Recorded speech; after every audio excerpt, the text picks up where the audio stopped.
The top 10 reasons President Trump can and will win. This is Steve Elliott with Grassfire with a very special VIP briefing for our VIPs and for citizens across the country. You know, if you go to some websites, you'll see that the president has about a 4% chance of winning. We're going to go through the top 10 reasons why President Trump can and we believe will win. Let's get right to the first reason.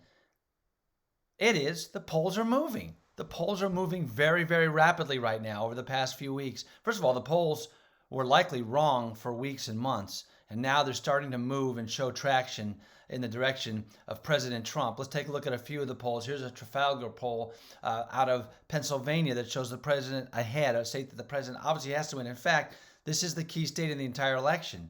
If President Trump wins Pennsylvania, he has about a 75% chance of winning, and if Biden wins this, he has about 90% chance of winning. So Pennsylvania is an absolutely critical state, and the Trafalgar poll is now showing that the president is ahead and gaining in Pennsylvania. Here's another state to take a look at, North Carolina, another key state that the president has to win. Again, Trafalgar Group is now showing the president with a pretty strong, almost a 3-point lead, and this is now being reflected also in this key Senate race in that state also. The Republican is now pulling ahead of the Democrat in another state. This is the same in Georgia, in Florida, Arizona, Texas. These states are now moving solidly into the president's category. And let's remember, this is an election about an electoral college and piecing together a map of states to get to that magic number and to become the president-elect. Another key number that you don't hear a lot about is the president's approval rate. On Rasmussen, just hit 52%. And this is kind of the number, the benchmark that sitting presidents need to be at in order to have the best chance of re-election. But here's the interesting thing. Obama's approval rating is at the same time in 2012 in his re-election campaign was 48%. So all the talk that President Trump is the most hated president in American history is simply not true. The president has a higher approval rating per Rasmussen than Obama did at the same time in Obama's presidency. Let's look at our next reason. Number 9, the majority say that they are better off today than 4 years ago. This is absolutely stunning. Ever since 1980, when Ronald Reagan, in the final debate, posed this question to the American people, ask yourself, are you better off today or 4 years ago than you were 4 years ago? And the resounding answer for the American people in 1980 is that they were not better off in 1980 than 1976, and they booted Carter out of office. Well, Gallup has been asking that question pretty much in every presidential cycle. And this year, in its most recent time it asked it, President Trump, 56% of the American people surveyed said that they are better off today than 4 years ago. And that's after a 6-month lockdown pandemic in which millions of people lost their jobs. Now, if you go back to Gallup asking the question this spring before the pandemic, 61% of the American people said they are better off today than 4 years ago. Now, what's significant about that number? It's the first time since Gallup has been taking the survey that a sitting president up for re-election scored more than 50% on this survey of are you better off. For Obama, it was 46%. For George W. Bush, it was 47%. Both won re-election at those numbers. For George Sr., it was only 38%, and he was removed from office. For Ronald Reagan in 1984, it was only 44%. So even Reagan, who won a landslide victory, people said only 44% said they were better off in 84 than 80. Now it's 56%, and it would undoubtedly be over 60% if it weren't for the COVID shutdown. People were saying they're better off than they were 4 years ago. Let's get to number 8. The economy is on the rebound. This is very, very clear. All the data is showing it. In fact, we're going to see major economic recovery. But here's the big thing. The economy is now the top issue. Now, let's look at this headline from just a few months ago. The economy is no longer Americans' top concern heading into the 2020 election cycle. What was the top concern? Well, you can guess it. It was, of course, coronavirus. The coronavirus crisis and the health ramifications was the top issue. But now skip ahead to early October, and here's a Gallup survey. The economy tops voters' lists of key election issues. Now, this is very significant. It's very important for the president because he's winning the issue in the economy. He won the issue in the economy until the pandemic caused the shutdown from the pandemic caused the economic turmoil we've all experienced over the past several months. But prior to that, Black unemployment was at an all-time low. Latino unemployment was an all-time low. Household income was at an all-time high. Americans were doing very well, and now they are seeing the economy rebound, and it's actually very exciting. In fact, let's take a look at this.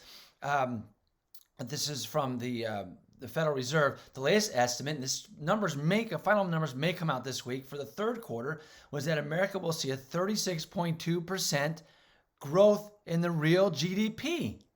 This is a stunning growth in the real GDP. The president promised a V recovery. The V recovery is happening, and the American people are seeing it. And so they support the president's efforts in the economy. It's just another reason why the president is likely to get reelected and to win this. Number 7, your neighbors are voting for Trump. This is a very, very significant measure to consider. In fact, some pollsters consider this more accurate than who are you voting for, because when you're asked who your neighbors are voting for, you'll do an automatic assessment in your mind of dozens, perhaps hundreds of impressions, of yard signs, of discussions, of what you see on Facebook, what you see in the media, the people you know, what are they doing? They're voting for President Trump. In fact, take a look at this, how this has shifted from August. In August, it was 39% said their neighbors are voting for Trump and 34% said Biden. But look at this from early October, 49% compared to 38% for Biden. That's a landslide. The American people say their neighbors are voting for Trump. And just as significantly, when Gallup asks, who do you think will actually win? 56% say Trump will win and only 40% say Biden will win. So this is amazing. The American people think that Trump is going to win resoundingly, and they overwhelmingly think that their neighbors are going to vote for President Trump. These are very significant data points. Number 6, retail politics works. If Trump loses, then retail politics doesn't work. But retail politics does work. It's worked in every election. It works in every mayoral race, gubernatorial races. Yes, we spend millions of dollars on TV ads, but retail politics, pressing the flesh, seeing people live and in person still works. In fact, I would argue and offer to you that this year of all years, retail politics works even more because we're not used to being in crowds anymore. We haven't been to concerts. Most of us haven't even been to church. Large gatherings are prohibited, and yet these massive gatherings are happening now multiple times a day. 10, 20, 30,000 people are showing up for Trump rallies. It's actually quite stunning. Now think of the impact. 20,000 people showed up at the rallies yesterday, and then all week this week. 20,000 more. Think of 20,000 people. Those 20,000 people are being incredibly energized to vote. And not only that, but to share the message with their friends. A circle of close contacts of 5 to 10, maybe Facebook, social media contacts of 25 to 50. Let's use the number of 25. 20,000 people, 25 contacts. That's 500,000 people. Now, and this is most important because we're dealing with battleground states. So when the president did 3 rallies in the same day in Pennsylvania, he may have had an impression in a real way through retail politics of 1.5 million people. In a state like Pennsylvania, where maybe 10 or 20,000 votes is going to make the difference, that is a huge difference, a huge swing, and I think it's going to play very strongly for the president. Number 5 reason President Trump can and will win. President Trump has vision. He has clear vision. In fact, if you look at the recent presidential races dating back 10, 20, 30 years, the presidential candidate with the clearest perception of themselves and where they want to take the country generally wins. Think about it. Reagan had a clearer perception. Bush had a clearer perception than Dukakis. Bill Clinton he conveyed a clear perception. He won. George W. Bush had a clearer perception than Gore, who his only goal seemed to be to win the presidency. After his loss, he discovered his calling in life in global warming. We won't talk about that, but that's really what happened. Obama, he came on with a very clear perception. Yes, we can. Can you picture the logo, the Obama campaign logo, the sun rising on and dawning on America? It was very powerful imagery, and it worked. And then President Trump in 2016 had a clearer sense of self and sense of the country. And that is same as holding true today. The president has a clearer sense of who he is. Look at this, defending America's greatness. When he stood at Mount Rushmore on July 4th, I think it was the seminal speech of his entire presidency. in the face of all the attacks on America, of Black Lives Matter and the destruction of America that was going on, he stood and defended America's greatness. Meanwhile, what does Joe Biden do? He says America was an idea that we never lived up to. And he says it from his basement. President Trump says it boldly. He has a clear perception of who he is and where he's going to take our nation. Number 4, the riots. The riots are playing a factor, and it's coming up again this week all across the country. We're hearing about the riots in Philadelphia. Police being run over, stores being looted. And for months, we have lived this torment of the riots where Americans no longer feel safe in their own homes, never mind safe in the streets. If you think back to 2016, the most compelling issue centered around immigration and border security, and people came out in droves to vote for President Trump because he was going to protect them from this threat of illegal immigration. Well, that threat was somewhat ethereal, metaphysical. This is a real threat. Are you safe in your own home? Are you safe in the streets? This is the fact and the reality of it. And the riots this week are going to send many people to the polls for President Trump because of these images of cars being burned and of looting in the streets. The images are imprinted on our minds, sadly. That's where we are. Number 3, Middle East peace. Middle East peace, 3 historic peace agreements, perhaps even another one before the election. We'll see. President Trump has overseen something that people thought was impossible, and they thought with his temperament it would never happen. But he took an entrepreneurial approach to the Middle East, to the entire Middle East region. In fact, here was his approach. It was actually an affirmation of his core vision for American foreign policy, which is America first. And he has gone around the world and went to the Middle East and said, listen, you need to do what's in the best interest of your country.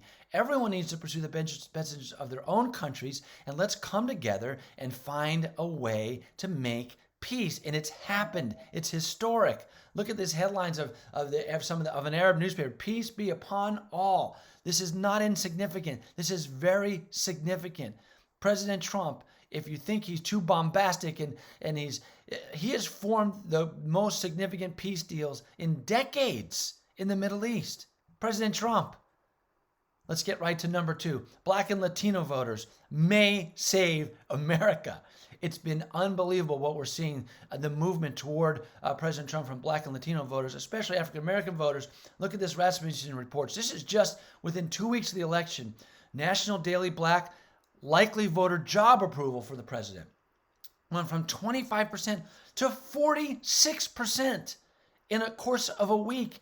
What's happening with this? The debate where the president answered the race baiting question when they asked him about, is he a racist, basically, and he said, I'm the least racist person in this room. And then he touted his record for African Americans on low unemployment, on the Platinum Plan. He went down the list on incarcerations are down. In fact, they're to record lows. He stated the facts of what he's done. And Joe Biden made the biggest mistake of one of the biggest when he presumed upon the African American vote. He should have never done that. It caused African Americans to start to listen more attentively to this election. Latinos also. We had a car parade for Trump that had 75,000 cars. Many of them Latino voters. We've had strong anti-socialism, anti-communism, pro-Trump rallies where thousands and thousands of Latinos are cheering for president. He's not going to get a majority of the Latino vote or the black vote, but he could double his black vote. He received 8% of the black vote in 2016. It could go to 16% or more, and the Latino vote could increase by 5 or 10%. This should be extremely significant. The pollsters aren't seeing it. The number one reason